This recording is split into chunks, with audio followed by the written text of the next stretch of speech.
On today's Locked On Thunder podcast, Sam Presti talks about turning the page and the appetite for this expensive roster. The Thunder can and I think will keep this team together.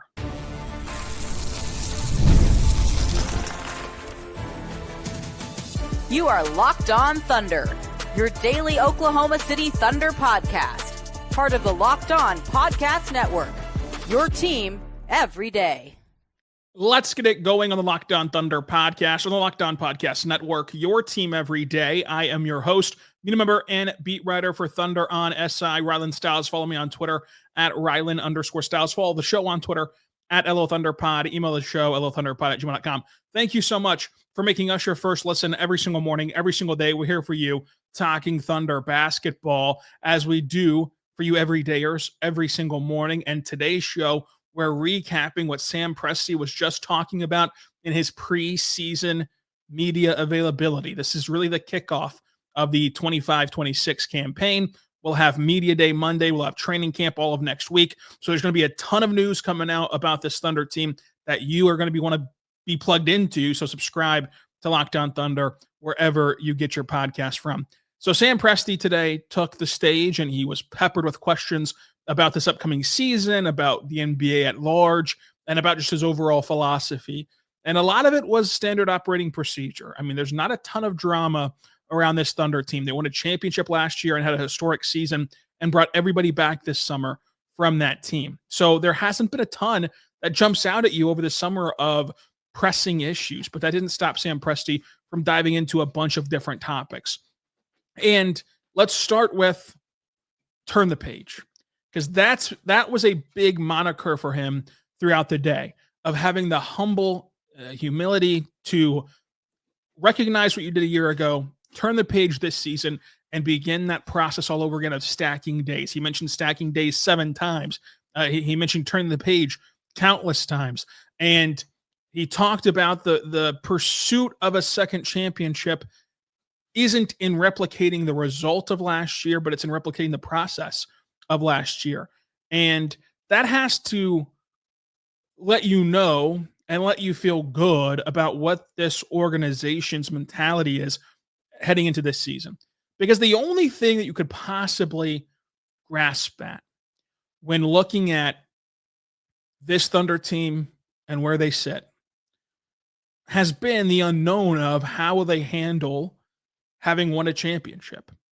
How will they handle having the target on their back? How will they handle the added star power and added outside noise of winning a championship? How will they handle the mundane, monotonous task of an 82-game season before getting the chance to defend their title in the postseason? And so swiftly and so sharply, Sam Presti continued to point to the same foundational identities that this team has been building since they were winning 20-something games up until last year when they hoisted the Larry O'Brien trophy. And I think that that's going to be a constant message. I think that you're going to hear that a lot on Monday. I think that you're going to hear that a lot in training camp, is that last year's team did that. That's not this year's team. Sam Presti went as far as to mention how it's a blank canvas for everybody, including the Thunder. They're not going to start with any sort of handout or any sort of propelled standing just because that they won the championship last year.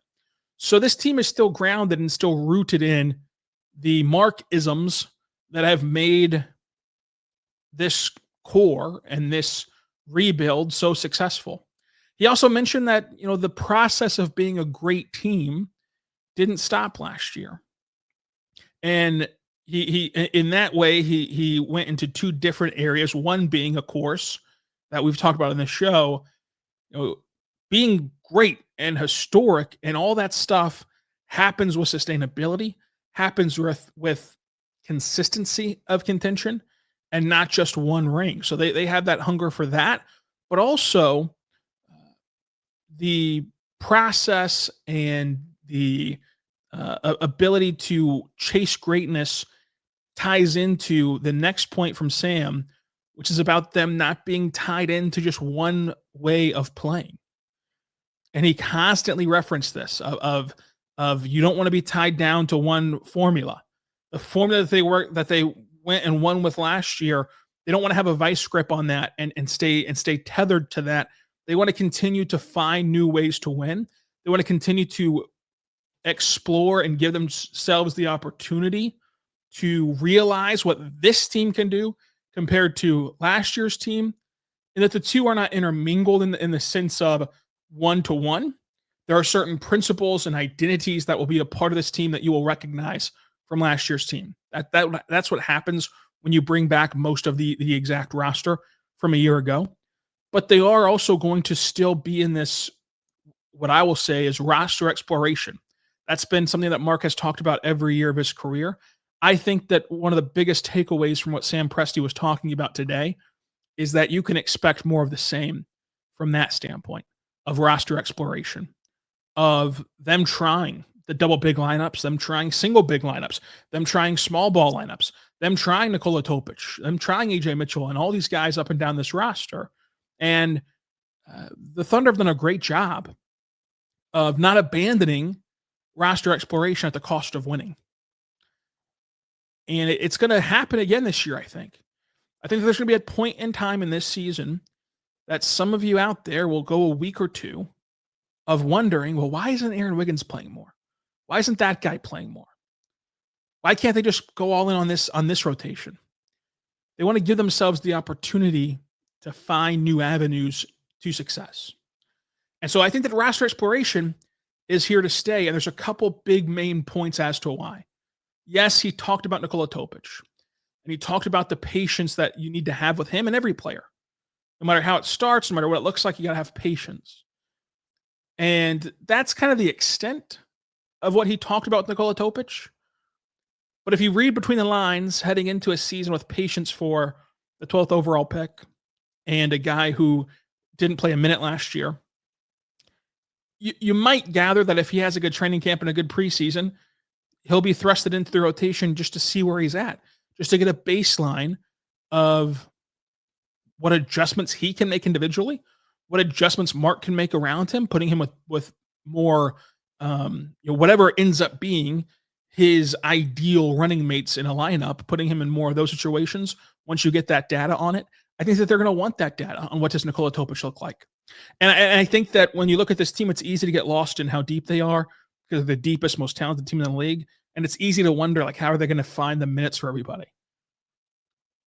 Part of finding the minutes for everybody is by not being tied into one way, by not just slamming the starting five plus the best three rotational players every single night. It's by letting yourself venture into these different roles and different players. And I think that that's going to happen again. And he also talked about not talking to Mark about the starting lineup, that he never really brings that up. And that those two don't discuss the starting lineup primarily because they see it the same way. They see it fluidly. And they know that what they've built is a fluid situation. And that can be taken in a multitude of ways. I think that obviously your mind jumps to Chet and Isaiah Hartenstein. But understanding that, like, they didn't just jump out in front of this thing, and I know that we'll ask Mark about it Monday, and he won't either jump out in front of this thing and like definitively declare what the starting five is going to be. We have a pretty good guess, right, of what the starting five will be. We think it'll be Shea, Lou, J-Dub, Chet, iHeart, but remaining open-minded will help this team a lot. And I think that the open-mindedness can really help summarize one of the big Sam Presti phrases. Every year, he has a big phrase that he uses that sounds really cool and really prophetic. This year, it was that that Oklahomans and the Thunder are builders. They're not guardians. They don't want to guard their history. They don't want to defend their title. They want to continue to build. And part of continuing to build is by not being tied down to a starting lineup or a rotation or a style of play. And it all goes hand in hand together. And when you look at how different this team can be while the names stay the same, I think that you're going to see why the Thunder will still remain in this roster exploration and building phase, even after they won a championship. We'll talk about that coming up.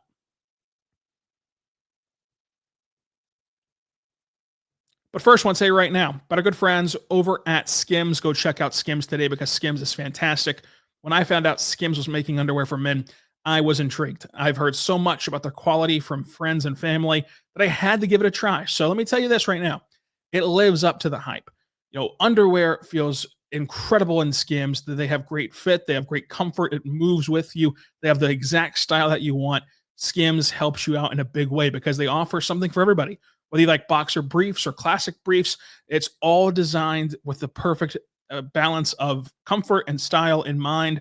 And it's the best underwear you're ever going to wear. It's the best underwear I've ever worn. And I'll tell you this, when we have our weekly meetings here at Locked On and our hosts get together in these meetings, somehow the conversation derails to Skims. And we're not trying to sell it to each other, folks. We already have Skims. We've been fortunate enough to have them sent to us from Skims, and we still just can't get over how much that we love them. They're still a topic of conversation in that setting. That's how real this is, with the best possible underwear out there being Skims. Go shop Skims Men's at skims.com. Let them know we sent you. After you place your order, select podcast in the survey and select my show in the drop-down menu that follows. Go check it out today at skims.com. We're back on the Locked On Thunder podcast on the Locked On Podcast Network, your teams every day. As part of that roster exploration, as part of that topic of not being tied to one way of winning and the patience of Nikola Topic, he also mentioned that iHeart and Chet played 20 games last year and that he expects Chet Holmgren to look like a whole new player. And that's part of the fluidity here. There's a chance that the best starting five isn't the double big lineup.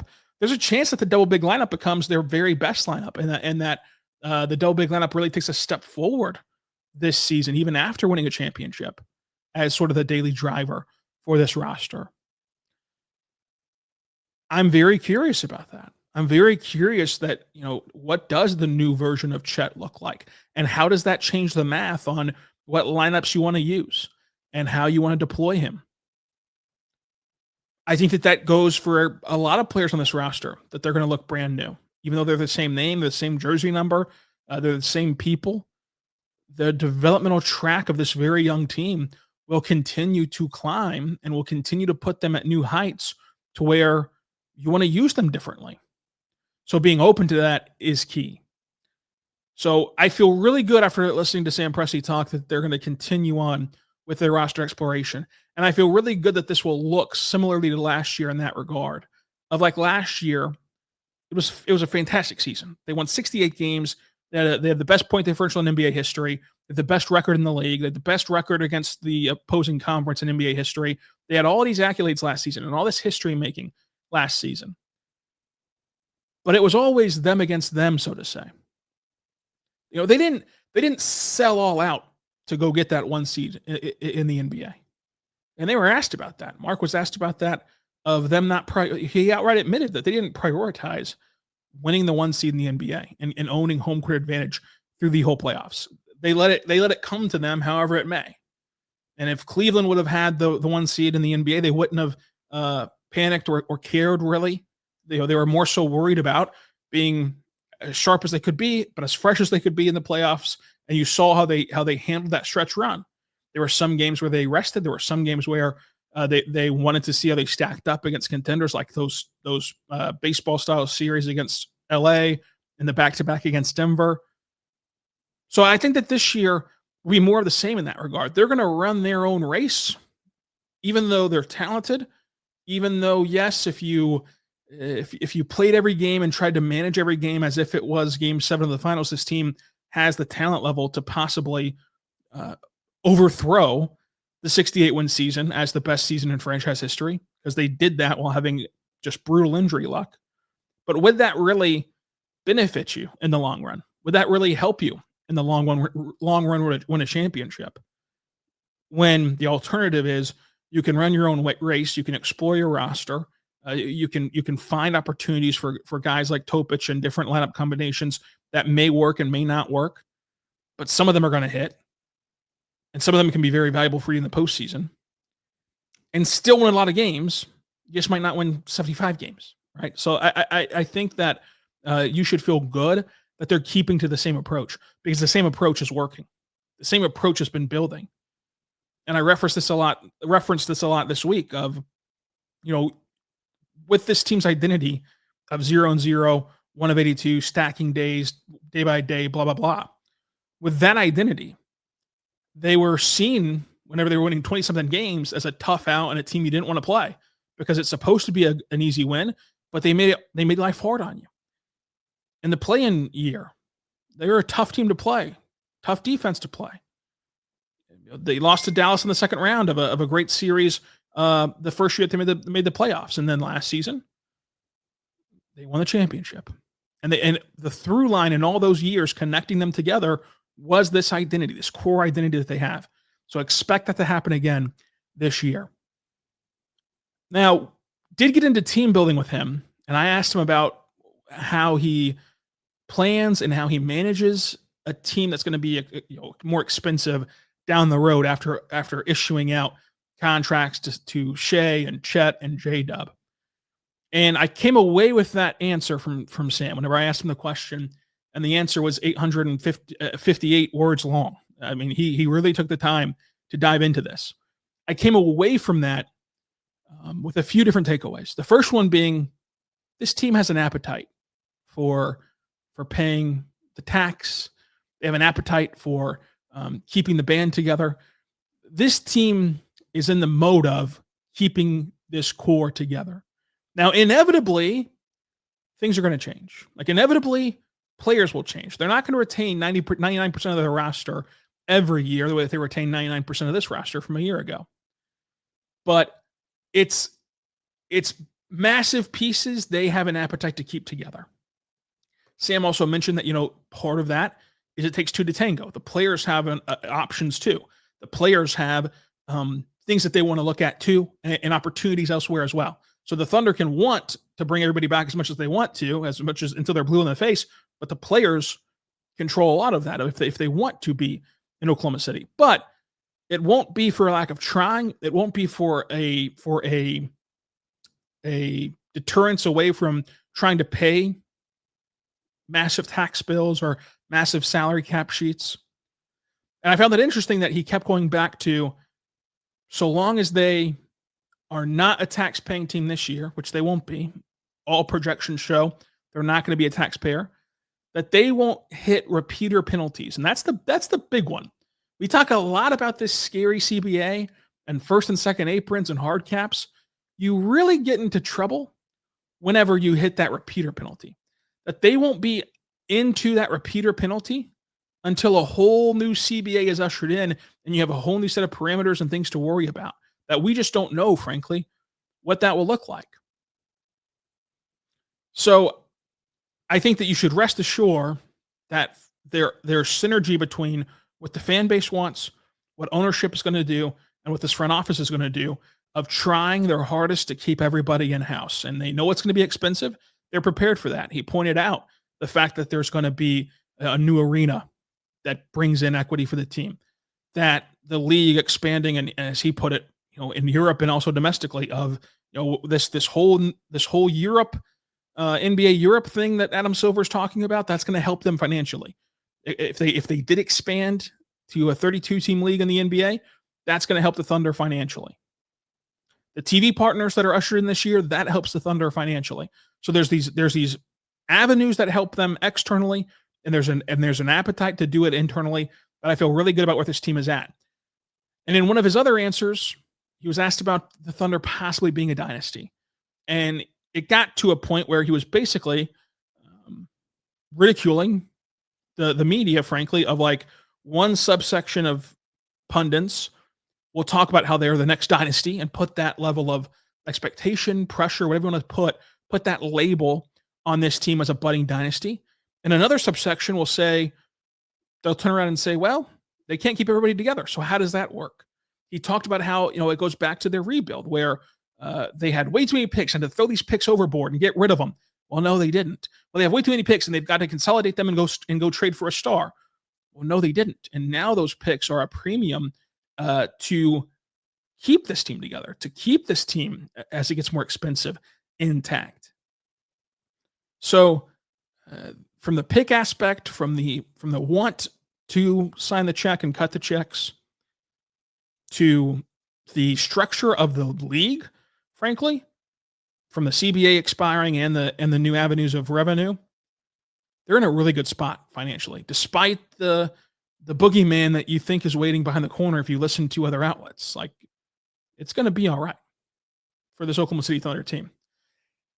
But it was good to see them get the deals done. Of course, he also talked specifically about them signing the contracts, of how fortunate it is to have players the caliber of Shea, J-Dub, and Chet committed to this market, this organization, for as long as they are, which I think can also not be taken for granted.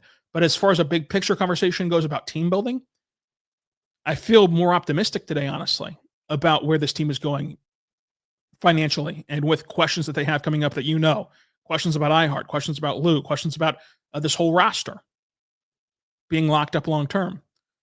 You got to feel pretty good about where they're at after hearing Sam Presti talk. It's kind of a steadying of the waters of, frankly, an uncertain situation where you didn't know who to listen to. Of, is this going to be as bad as you think? Is it going to be as good as you think? The repeater thing is big. If you want to get really into the weeds and really try to pick into everything Sam says, which I would hesitate and caution against that, of not reading too far deep into everything. There is one big takeaway that I think Sam Presti put out there that might dictate the Thunder's trade deadline plans. We'll talk about that coming up.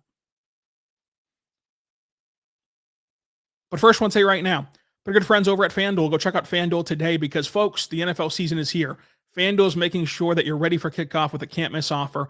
Right now, new customers can bet just $5, and if your bet wins, you get $300 in bonus bets to use across the app. I love using FanDuel. It makes every game more interesting, more exciting. If you're ready to play, go download the FanDuel app today by visiting FanDuel.com to get started. That's FanDuel.com to place your first $5 bet. If your first $5 bet wins, you get $300 in bonus bets. It's the NFL season. If you're into the NFL, they have lines for you for every game. They have player props. They have everything that you could ever want, including this Sunday, where you could see Washington take on Atlanta. Washington, 1.5-point favorites on the road in Atlanta. Go check that out today at FanDuel. If you're only into the NBA, they still have over-unders and awards you can bet on, but they also have individual games where the Thunder are 7.5-point favorites against the Houston Rockets on opening night. Go check it out today at FanDuel.com. We're back on the Locked On Thunder podcast, on the Locked On Podcast Network, your teams every day. Thank you so much for making us your first listen every single morning, every single day. We're here for you, talking Thunder basketball. Sam Presti talking about this team not being a repeater tax penalty team until the next CBA, if they stay under the tax this season. It just kind of affirms what we've already known. And that was a lot of this presser. I'm not going to lie to you. A lot of this press conference was like stuff we already felt and we already knew, but it was good to hear from Sam Presti. I think that this current team is the team that they'll have come April. The trade deadline will, I think, come and go, and they might make a minor move of maybe they trade Oos, clear up a spot, and elevate Brooks Barnhizer or Brandon Carlson, who Sam Presti says we're not talking about Carlson enough. We might have to do a whole Carlson pod next week, but I think that that's the extent of their trade deadline move, because you don't want to make a big splash at the trade deadline and kind of throw off that plan of not being a tax team this season.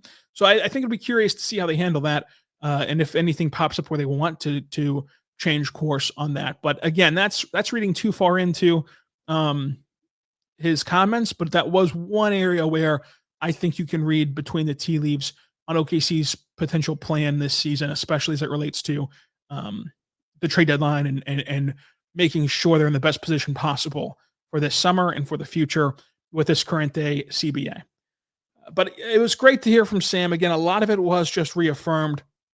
He also talked about J-Dub and his ceiling being so high, of like, you almost don't want to put expectations or really define what the next thing is for J-Dub, because the next thing can be so many different avenues, and it could all happen at once, and you could just take these massive leaps as a player, and being in that tier and that conversation as a player is big. And I think that J-Dub has earned the right to be in that conversation of almost a limitless player, where you just do not want to box him into, hey, you need to get better at this thing. Whereas there's some players, and you can look at Oos, for example. Oos is at a stage of his career, and he's been there his whole time, of like, there's one thing you can point to, offensive force and playing with force in general, that everybody has been willing to be on the record talking about him needing to get better at that. And let's just work on that first. Let's just get that down first. With J-Dub, you don't want to narrow him in to one thing because he's so good and he's been so capable of improving so many different areas of his game. You look at who he was in college as a point guard to what he does in the NBA. That stuff, it didn't happen overnight in that sense, but overnight he develops all these different talents. Like over one offseason, over one season, over 1 year, he gets all this different talent information downloaded into his brain and executes it so well that he doesn't need to be shoehorned into like, hey, this is your one area of expertise that you need to work on this summer. Like he's capable of becoming a whole new player this year. So him and Chet, obviously top of mind when it comes to player development, but it does trickle down this whole young roster. They're still the 6th youngest roster in the NBA from Sam Presti's stats that he always hands out every single press conference. And, you know, the youth conversation will be different this year. It won't be about them being too young. It'll more so be shifted into a positive light, like how young they are and how much development that they can still do. And development doesn't stop when the ball is pulled off the rack on Tuesday for training camp. Like you develop in the season. You get better in the season as well.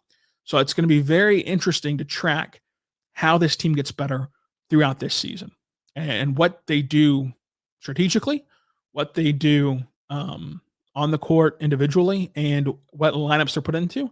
We'll track that all here on Locked On Thunder. He also talked about how basketball is a game of poker and not chess. Yeah, I mean, it is largely about the hands that you're dealt and what you do with them. I think he gave a great example at some point in this press conference of, if you sat here this time last year, into September last year, the Thunder were expected to be really good and expected to compete for a championship and expected to be a contender and expected to be the best team in the West.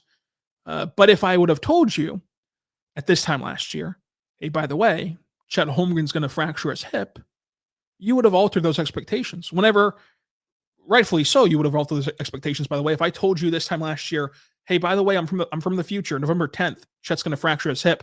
Now, what do you think of this Thunder team? You would have altered your expectations, but the reality would have stayed the same. Of like they actually did still go have a great season, still had a fantastic year, and still won a championship. So, and not everything is figured out in late September. And that is part of the hand that you're dealt. They were dealt the hand of Chet getting hurt. They were dealt the hand of, honestly, a ton of misfortune. He mentioned that the team that played in the playoffs, the team that played together in the postseason and won them a championship, played 11 regular season games out of 82. That's just jarring. And we knew that. We understood that. We followed it all year. But again, if you knew that information in September, it probably shades your opinion of this Thunder team differently whenever you're doing your previews, and yet they still rose above that. They handled that hand that they were dealt very well, and they're going to be dealt a new hand this season. Could be 4 aces, could be something else. I don't know all the poker terminology, but I think 4 aces is pretty good, and we'll see. We'll see what hand they're dealt and how they react to that. But this is a really good Sam Presti press conference. Went about 2 hours. Before we wrapped it up. But I also asked him about the NBA Cup, and it was a nice answer about being invested in like what the league wants to do and trusting that and building upon that. And he almost, without saying it, kind of has echoed the same sentiments that I feel about it. Of right now, it feels if you're an older NBA fan, and you haven't been around, you've been following basketball longer than the NBA Cup's been around, to you it just feels like nothing. To you it just feels like a gimmick. To you it just feels like whatever. But there's eventually going to be a group of people who have only known the NBA in the NBA Cup era, where the league is telling you how important it is, and they're playing high-level basketball. And like it or not, the level of play and effort that teams give in those games is different. You look at Milwaukee last year in the NBA Cup final. Like their physicality level in that game was eye-popping when you go look at that game versus a game in February against the Hornets. So it'll turn into a very valuable thing for the league and a very good thing for the NBA. We just have to give it time to let it happen and let it take on a life of its own. And if you don't want to care about the NBA Cup, again, they still double as regular season games. It doesn't really matter. You can just ignore that side of things. But the one thing that Sam Presti did talk about needing to figure out was the scheduling stuff that happened. And he mentioned how last year the team had to stay a week in Vegas, then fly cross country to Florida and have a back-to-back in Florida. That's brutal. And as Sam points out, that's never going to happen under a regular schedule. Like a regular schedule event does not have a team go from the West to the East and play a back-to-back. It just doesn't. But it did with the NBA Cup. This year, they did put parameters in place. I found out today from Andrew Schlecht that, like, technically speaking right now, the Thunder and Clippers are slated to play the day after the NBA Cup championship. If the Thunder or Clippers make the NBA Cup championship, that game will be flexed to a different day to give some room and not have to play back-to-back. So they've at least put some flexibility into the schedule on that front. It still causes, a clogged schedule in January. I don't know how they could fix that, honestly, except for make the season shorter or make it even more spread out. And then you get to a point where your offseason is like literally a month. Because right now, like the offseason for the champions is, it's July and it's August and it's most of September. And then you start reporting back and you start getting into the swing of things before training camp. It would be difficult to kind of spread it out even more. So I don't know what the solution would be there. And I don't think that they want to shorten the season in any way. But I mean, it didn't sound like the January part was really anything that Sam had qualms with. It sounded more of like the back end of after playing in the NBA Cup, what happened. And part of that's hard to balance as well because you just don't know who's going to make the NBA Cup championship. They've got to play the games to find that out. I am very interested in that in a big way. But that's kind of what we had from Sam Presti's press conference. We still have some of your hot takes to go through, and we're going to get to those throughout next week as we continue on previewing the season and getting back to business here with Media Day and training camp. So make sure you drop down below your thoughts on the Thunder this season, and also drop below in the comments on YouTube and also on Twitter at Rylan_Stiles. Let me know, what would you ask any Thunder player at Media Day? Every player will talk and Mark will talk. What questions would you ask the players at Media Day? Drop that on YouTube and on Twitter at Rylan_Stiles. And until next time, be good and be good to one another.